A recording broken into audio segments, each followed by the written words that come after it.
Normally I don't put content warnings on my videos, but this is one where I think it's warranted. Hey guys, how's it going? Techmo here. And today, well, I've got this for you. You see, this is a video I've wanted to make for a long while, and this is a video that I've been struggling to create since I didn't really know how to approach this topic, but now I think I can properly talk about it.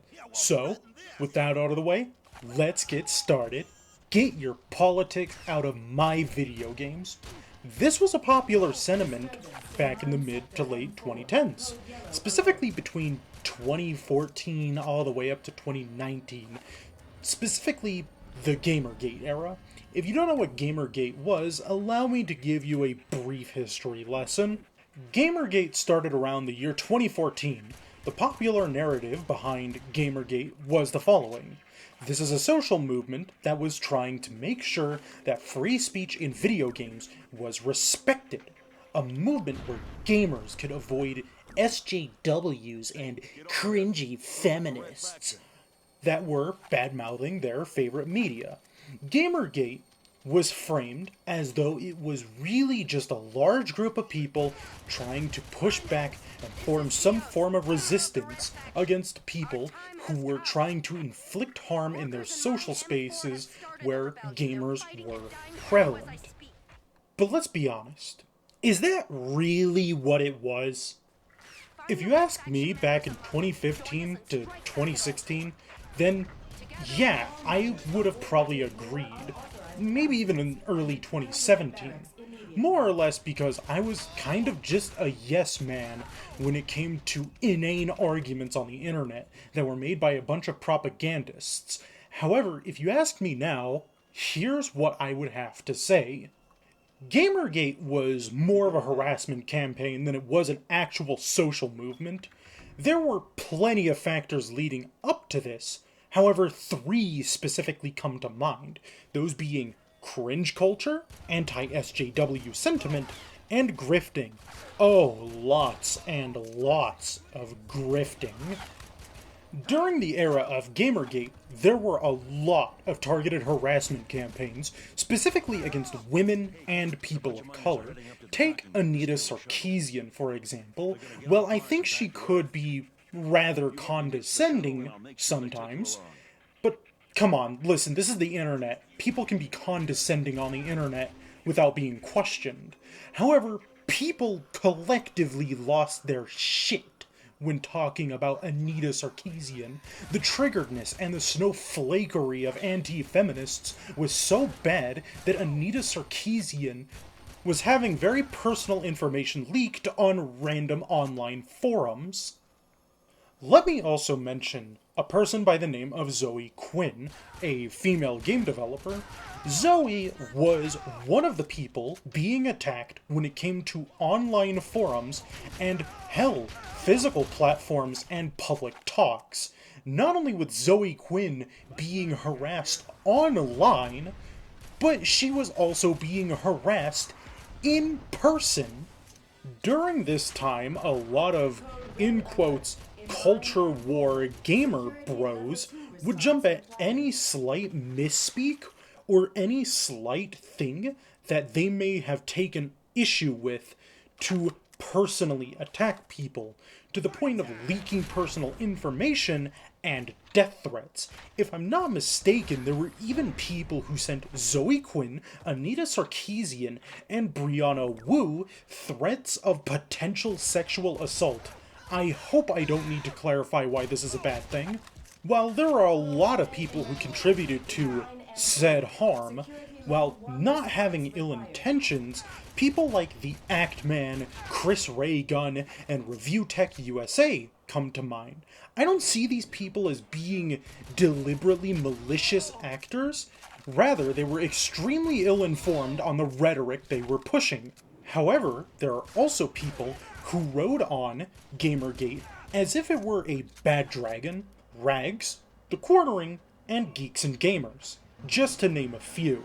If you want the full extent of how bad this harassment was getting, the Justice Department almost got involved, and people were even making complaints to the Supreme Court of the United States government.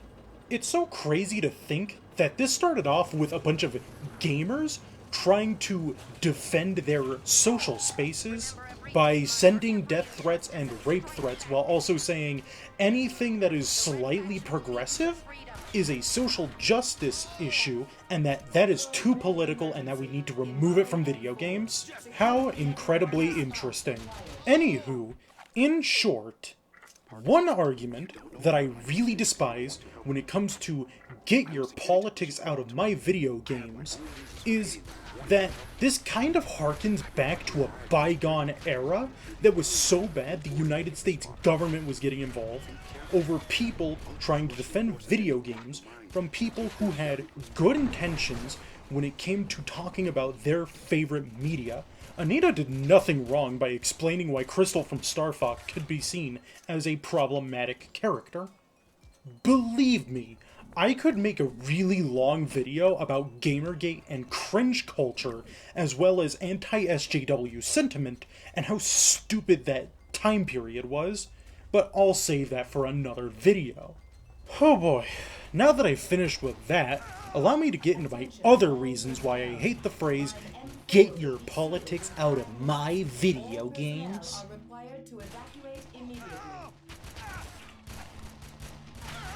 Believe it or not, we live in a society.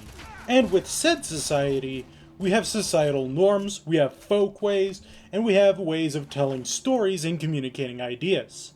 One of the major videos that actually prompted me to make this video was a video by Lemon. Here's the clip. Fight over whether the PS3 was better than the Xbox 360. Nowadays, everything has to be shoehorned into some hackneyed political movement. Gamergate! And yeah, I get it, all art is political. It is absolutely vital that we dissect the socio-economic themes of Shrek's Swamp Cart. But what you may not realize is that most people play video games as a means of escapism. Believe it or not, there are people out there in the world who don't have it so good, and video games provide them with a brief reprieve from all of their problems. So you may have to cut these people a little bit of slack if they don't want to dedicate their only moment of peace to militant political activism. However, the past decade has shown us that militant political activism has now become inescapable. And if you don't use your platform to spread awareness about John C. Calhoun's toenail, then you don't care about the world's problems. People like this are the exact reason why I made this video.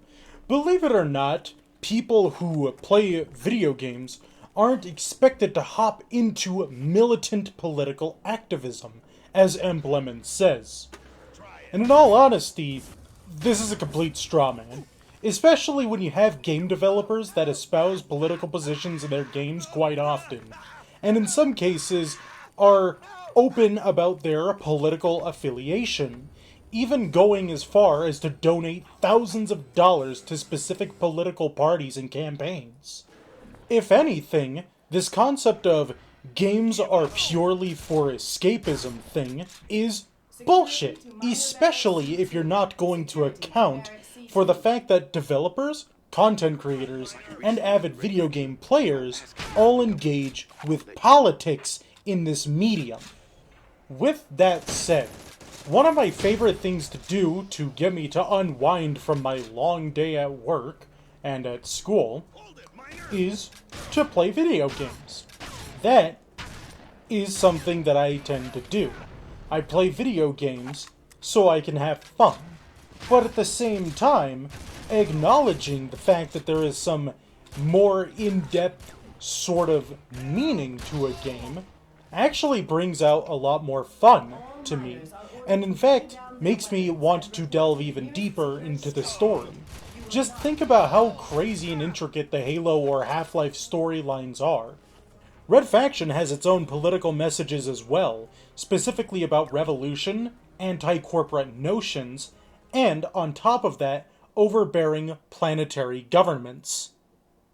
Or in some cases, you can actually have politics in the background blast out what the world you're playing in is like. Think about a game like G-String, for example. With G-String, you have rampant capitalism, one really large government that combined 3 countries, NATO Terra, a robot revolution, and much more. Now, let's go back to the first sentence that I said for this section of the video. Believe it or not, we live in a society, and with said society, we have societal norms, we have folkways, and we have ways of telling stories and communicating ideas. With politics in video games, it becomes a lot easier to talk to people about what a game is about. It really is. And it makes it a lot more exciting and a lot more engaging for people too. Especially if you're painting some group as good and some group as evil. In and of itself, that is political, whether you like that or not. It gets people hooked. It gets people interested. It allows you to build upon something that doesn't have that much of a foundation. You can make any type of story you want with a little bit of politics. You have to have some sort of message to convey to your audience, whether they agree or disagree. Something else worth noting when it comes to politics in video games, you might not even know it, but you're always engaging with politics in video games.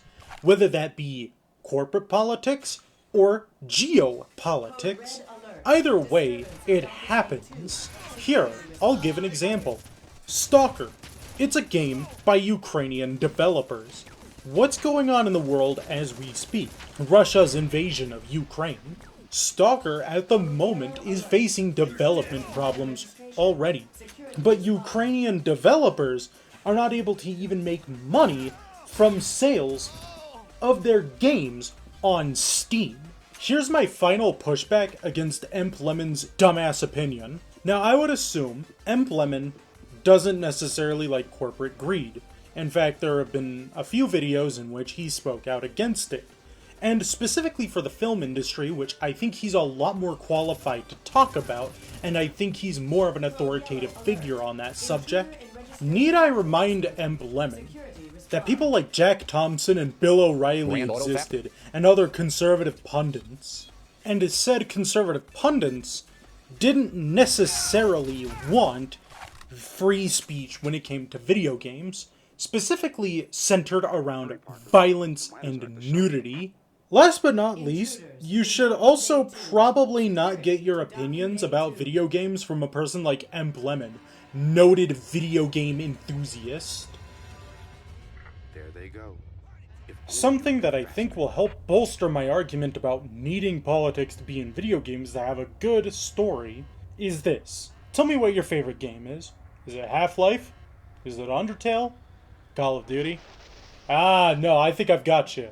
I think you like Animal Crossing. Well, I've got some news for you. Each of these games are political in their own senses. What? Half-Life is a game that is rife with anti-authoritarian and anti-fascist themes.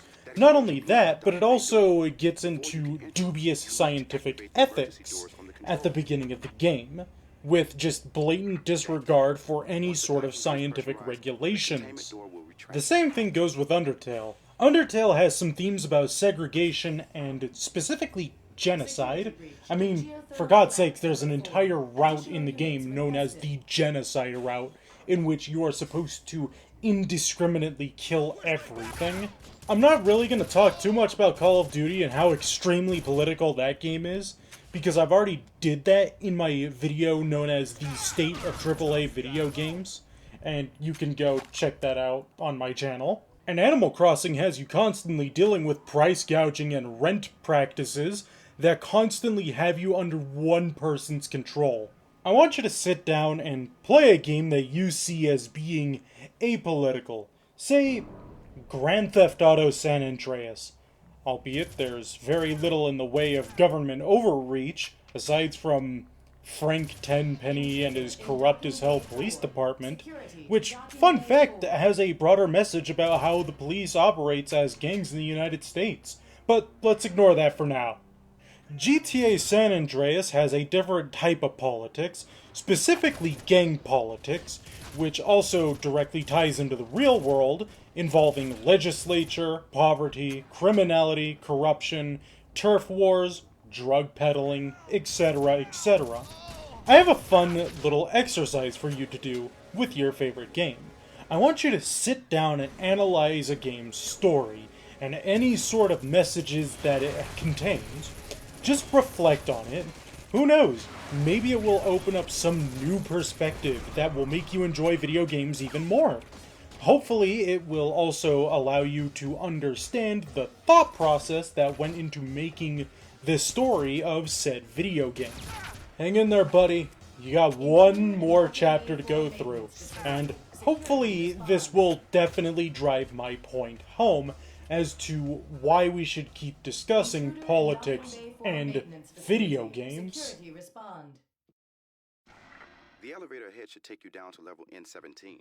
While I did talk a lot about Lemon in this video, and Gamergate as well, Lemon's video barely scrapes the surface of why I have issues with this sort of rhetoric. Let's use the Quartering as an example. The Quartering is a person who's still stuck on old 2015 through 2016 styled anti-SJW culture war rhetoric, still blaming feminists and, in quotes, wokeism, whatever that is, for ruining video games, movies, and various television shows and other types of media. The Quartering also has a few descriptions in his videos that utilize the entire let games be apolitical argument while making content that is directly contradictory and that can, in fact, even cause harm towards marginalized groups. I'm actually very concerned for the people that watch The Quartering. Not only are they becoming more jaded on their favorite pieces of media, but with the stuff that The Quartering sometimes peddles, it could lead to a very distressing way of seeing the world. Let's take a look at some of the links that are on the side of an average Quartering video. Specifically, BitChute. Oh god, BitChute. Let's just take a look at some of the content that we see there. Anti-vaccine rhetoric. One of the most famous conspiracy theorists online. Alternative medicine that makes people paranoid. A person who thinks that Muslims are predators who works for InfoWars. People who are trying to convince you of Christian persecution, conspiracies about the atrocities going on in Ukraine, a video that compares the Jews to communists, more conspiracy peddling from Alex Jones, videos peddling anti-abortion talking points, and the Quartering complaining about culture war bullshit. And all of this stemmed from some dude claiming to be an apolitical gamer. What if I told you that a lot of this stuff is also on the first page of this website? That's a little concerning, right? Like, I'm not the only person who's a little weary of this. Now, I know what you're thinking. Techmo, that's not fair. You're only talking about one person. Okay, fine. Let me pull up this other, in quotes, apolitical gamer here, by the name of Geeks and Gamers, and let's see what his content is about. Ooh, this apolitical gamer dude has a very politically charged channel. Now, I wonder how that works, Maybe it's because it's right-wing propaganda? I don't know, that's my guess. And hey, would you look at that? He's got a website in his description. Let's take a look at it. Oh wow, it's got forums too. You know, for an apolitical gamer dude, this guy doesn't really ring to me as that apolitical. Now, I've accused the audiences of both of these channels to be very politically charged as well, and maybe that's a little bit unfair, so let's take a look at some of the comments that these people leave. Also, a line that I've seen repeated in these comment sections that I didn't clip out because it's not necessarily that important is these sort of woke SJW types don't necessarily play video games. In conclusion, get your politics out of my video games is more or less a buzz phrase for anti-SJWs and weird far-right propagandists to weaponize to suit their narratives. Hopefully, this encourages you to really take a look at the type of media you're consuming, and hopefully it'll also allow you to analyze video games. Anywho, this was a video that I had a hard time making. If you enjoyed this video, leave a like, comment, and subscribe, and I'll see you in the next one. Techmo, out!